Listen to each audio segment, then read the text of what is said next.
بسم اللہ الرحمن الرحیم۔ حضرت سیدنا ابو سنان فرماتے ہیں کہ ایک مرتبہ میں بیت المقدس کی پہاڑیوں میں مصروف عبادت تھا کہ میں نے انتہائی پریشانی کے عالم میں ادھر ادھر گھومتے ہوئے ایک نوجوان کو دیکھا۔ غم خواری کی نیت سے میں اس نوجوان کے پاس آیا۔ سلام کے بعد اس سے پریشانی کا سبب پوچھا تو اس نے بتایا، ہمارے ایک پڑوسی اپنے بھائی کی موت پر اس قدر غم میں مبتلا ہے کہ ہر لمحہ آہوزاری ہی کرتا رہتا ہے۔ اسے کسی کروٹ چین نہیں۔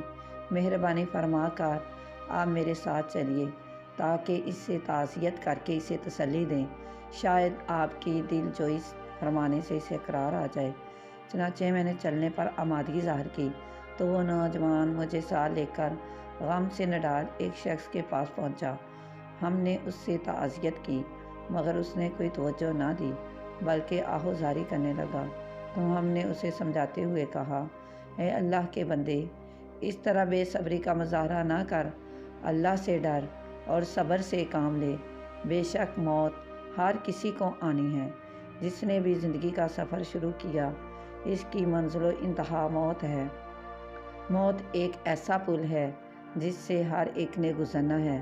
کچھ گزر گئے، کچھ گزر رہے ہیں، کچھ کو ابھی اپنی باری پر گزرنا ہے۔ ہماری باتیں سن کر وہ شخص کچھ یوں گویا ہوا، میرے بھائیوں، تم نے بالکل ٹھیک کہا، تمہاری باتیں برحق ہیں۔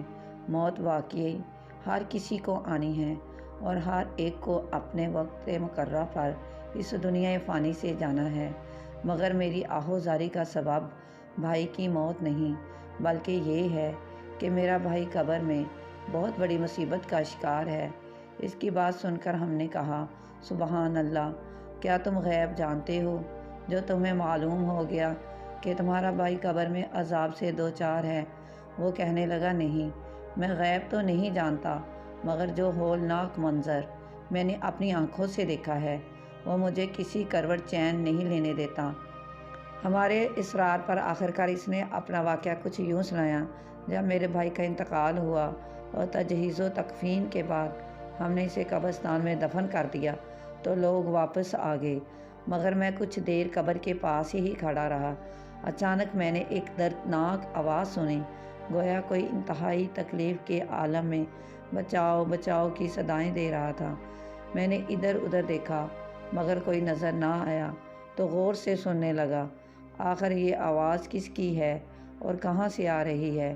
معلوم ہوا کہ یہ پردرد آواز تو میرے بھائی کی ہے جو قبر کے اندر سے آ رہی ہے۔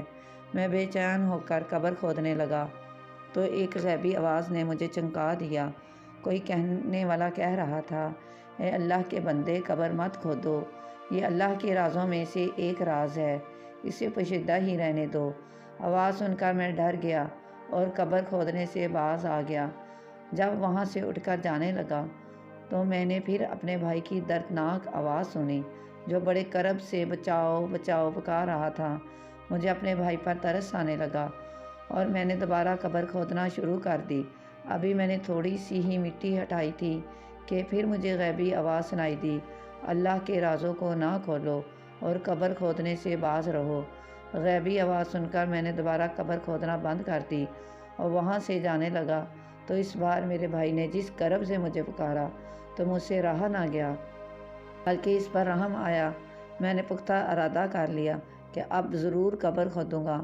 چنانچہ میں نے قبر کھودنا شروع کی تو جیسے ہی میں نے قبر سے سیل اٹھائی تو قبر کا اندرونی منظر دیکھ کر میرے ہوش اڑ گئے۔ اندر انتہائی خوفناک منظر تھا۔